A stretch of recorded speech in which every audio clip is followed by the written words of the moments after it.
Uma boa noite, paz em Cristo. Estamos aí na nossa aula final sobre a disciplina Ética Pastoral, a partir da página 8 da nossa apostila. Eu destaquei alguns pontos em cada tópico, apenas para ressaltar e fazer um breve comentário do assunto. Peguem sua apostila na página 8. E o tópico é Ética Pastoral na Atualidade. Na atualidade, há métodos diversificados de ensinos bíblicos. O Espírito de Deus tem despertado vidas novas para darem ênfase a esse ensino. Hoje, todas as pessoas que têm um chamado para a obra de Deus precisam estar atento para buscar conhecimento teológico e estar atualizado sobre todas as leis e seus direitos e deveres que amparam o ministro da casa de Deus. O pastor, nos dias atuais, deve estar atualizado em todos os assuntos, pois a Igreja de Cristo está inserida no mundo e não pode ser transformada em um mosteiro medieval onde ele se ocupa exclusivamente de atividades espirituais. Pois bem, então, observamos que na atualidade, na igreja do século XX e do século XXI, é uma igreja totalmente diferente. Os irmãos há de convir que num passado bem próximo, igreja era sinônimo de pessoas semi-analfabeto. Entretanto, na atualidade, nós observamos que na plateia da igreja, na nave da igreja, melhor dizendo, existem pessoas de todos os graus de intelectualidade, pessoas formadas, graduadas, pós-graduadas, com doutorados e mestrado. Então o pastor ele precisa se atualizar, como eu disse aí na apostila e ressalto. Hoje, na atualidade, há métodos diversificados de ensinos bíblicos.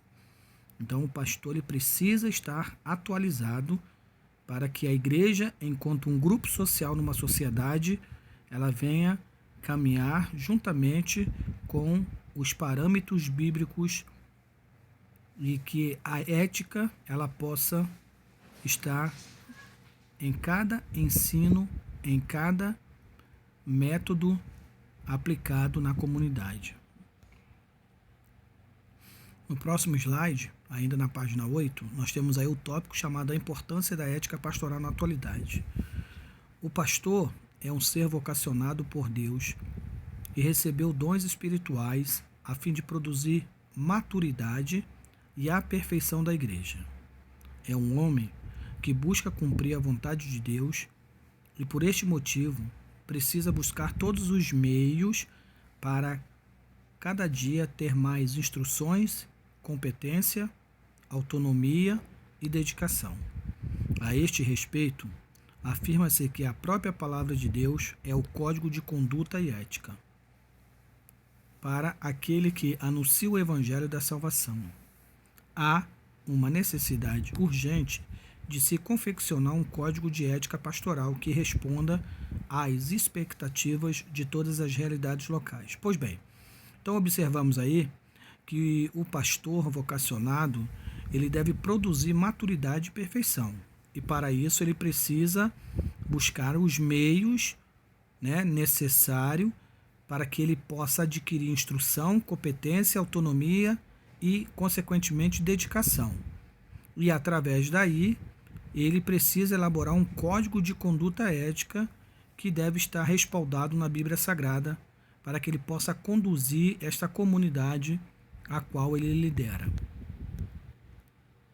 Na próxima assunto, aí, ainda na página 8, observamos a importância da ética pastoral na atualidade.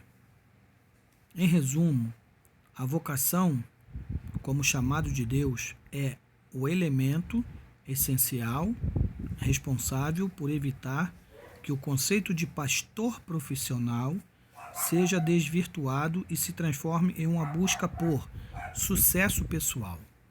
É importante lembrar que toda vocação, toda preparação profissional, tudo aquilo que um pastor aprender em seu ministério deverá ser em prol das almas que se deve ganhar para Cristo Jesus, e que toda a glória e honra seja para o Senhor. 1 Timóteo 1,17. Pois bem, então é muito importante a questão da ética pastoral, que ela trata, né, da liderança espiritual, o comportamento e a conduta.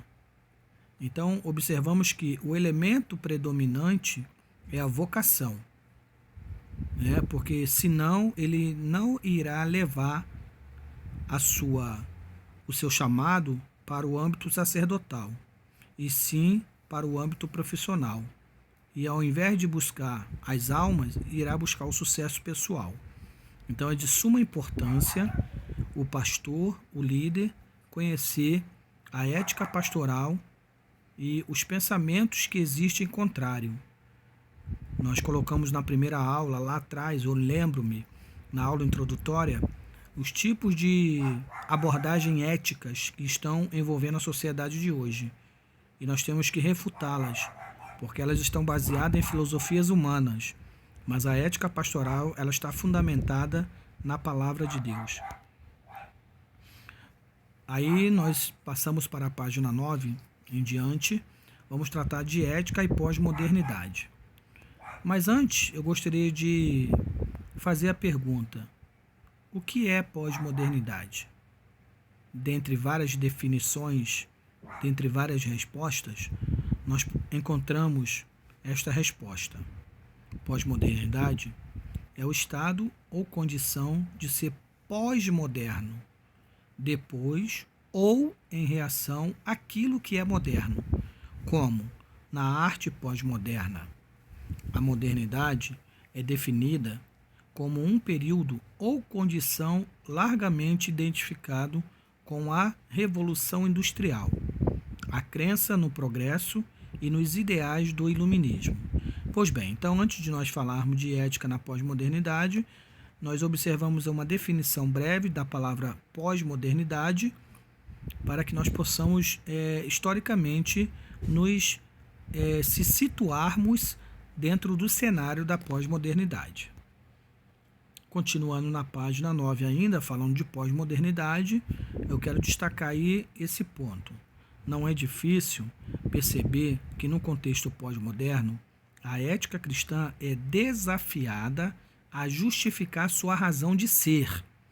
Ao negar a possibilidade de qualquer verdade objetiva, a pós-modernidade rejeita também a revelação bíblica como verdade universal e imutável. Um dos grandes desafios que pastores e líderes têm enfrentado no século XXI é o da pós-modernidade, que tem sido marcada por diversas mudanças em todas as áreas e dimensões. Pois bem, aqui nós encontramos as abordagens éticas de uma sociedade onde principalmente o relativismo tem predominado. Então é um desafio muito grande para a liderança enfrentar no século XXI essa pós-modernidade com as suas ideologias, né, que verdadeiramente elas são filosóficas e humanas. Em contrapartida, nós temos a Bíblia Sagrada, que independente de ser um livro muito antigo, mas ao mesmo tempo ele é moderno. Ele vai além da pós-modernidade. A Bíblia Sagrada, ela vai suprir todas as necessidades do homem pós-moderno. E aí vamos continuando. Ética e pós-modernidade. Ainda na página 9 da nossa apostila, eu quero resumir aí o seguinte: a ética pastoral e cristã encontra-se solidamente fundamentada nas Escrituras Sagradas, centrada na pessoa e obra de Jesus Cristo, alicerçada na revelação trinitária de Deus. A Igreja cristã deve provar que as ideias teológicas têm valor para a vida concreta. Isso implica que a ética pastoral tem uma dimensão teórica, mas também uma dimensão prática. De nada adianta sermos gigantes na teoria e pigmeus na prática. A ética pastoral, na pós-modernidade, não pode e nem deve ser banalizada. ok? E aí agora na página 10, a ética pastoral e o discurso da sociedade. Né? Vamos observar aqui o seguinte: as comunidades são compostas, em sua maioria, por pessoas que têm acesso à informação, estão ligadas às inovações tecnológicas mínimas. A sociedade espera que o pastor seja, acima de tudo, um homem centrado em Deus, para não correr o risco de se perder diante as tantas coisas, funções e apelos da própria sociedade. O foco deve ser na expansão do reino de Deus, não a qualquer custo, mas sabendo do alto preço pago. Então, promovendo este crescimento da melhor forma possível, com austeridade e empenho, que são dignos da incumbência dada por Deus. Então, nós observamos aqui que o discurso da sociedade, a maioria das vezes, ela vai em contra a palavra de Deus. Às vezes você encontra uma sociedade que é um pastor moderno, pós-moderno, né, baseado em suas inovações tecnológicas. E o pastor, se não tiver cuidado, ele acaba cedendo, né, aos apelos da sociedade e acaba perdendo o foco, que seria a expansão do reino de Deus. Então, o pastor, ele é um grande desafio hoje, né, diante dessa sociedade pós-moderna. Então, o discurso é perigoso em algum momento. Tem que ter cuidado, porque a voz do povo não é a voz de Deus. Amém?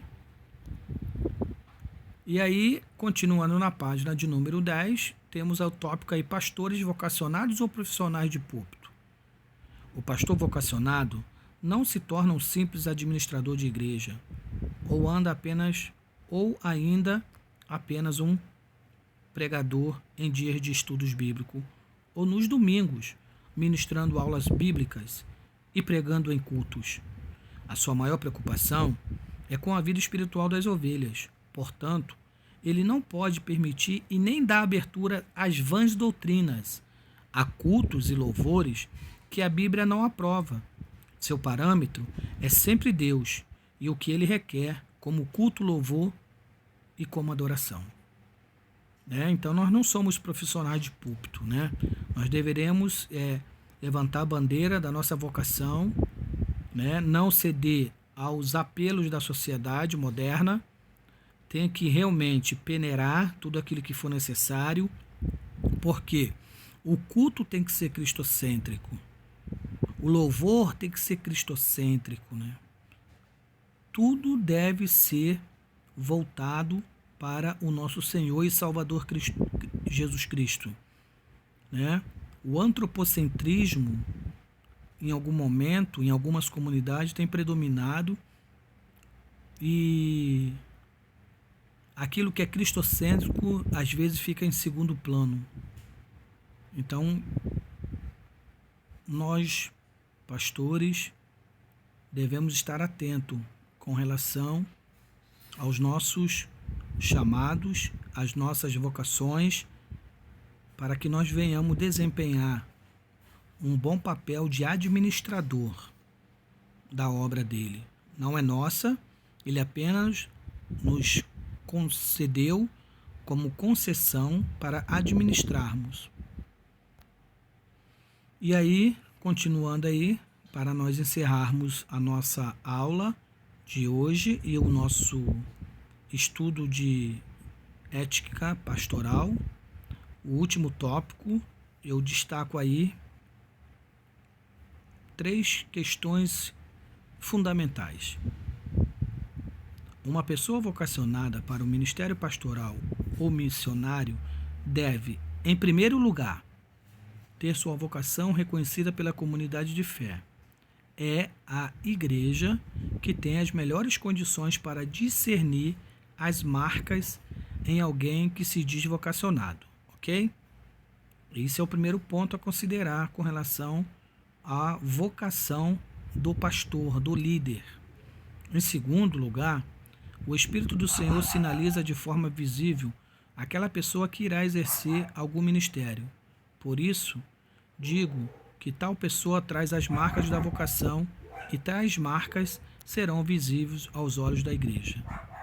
Terceiro e último, em terceiro lugar, a pessoa com dom ministerial deve evidenciar as marcas do seu chamado. Entre elas, disposição para o estudo e oração, prática da piedade e caridade cristãs, habilidade de comunicação e relacionamento interpessoal, submissão às Escrituras e ao Espírito de Deus e alguma capacidade didática. Essas marcas ajudam na identificação de alguém vocacionado. Então aqui fica aí, uma grande dica para descobrir os vocacionados com relação aos dons ministeriais que são exercidos dentro de uma comunidade cristã. Eu quero agradecer aí aos nossos alunos pela paciência, pelo carinho, cuidado. Passamos um momento difícil, mas com a presença de Deus, Ele está no controle, Ele está no governo e Ele está no comando de todas as coisas.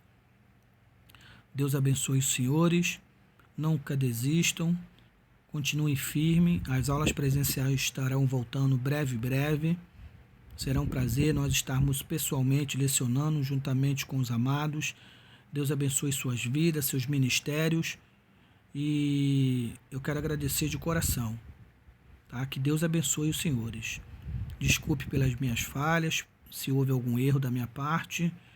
Nós nos empenhamos o bastante, procuramos desenvolver uma aula mais didática, nos adaptamos também, foi uma coisa nova para todos nós, mas tudo foi feito com carinho e com amor, baseado na nossa vocação. Deus abençoe a todos. E lembrando que já coloquei no grupo dos senhores a avaliação, aquelas questões dentro da apostila, é só responder, tá bom, amados? E aí nós brevemente estaremos juntos, se Deus assim permitir. Boa noite, paz em Cristo para os senhores.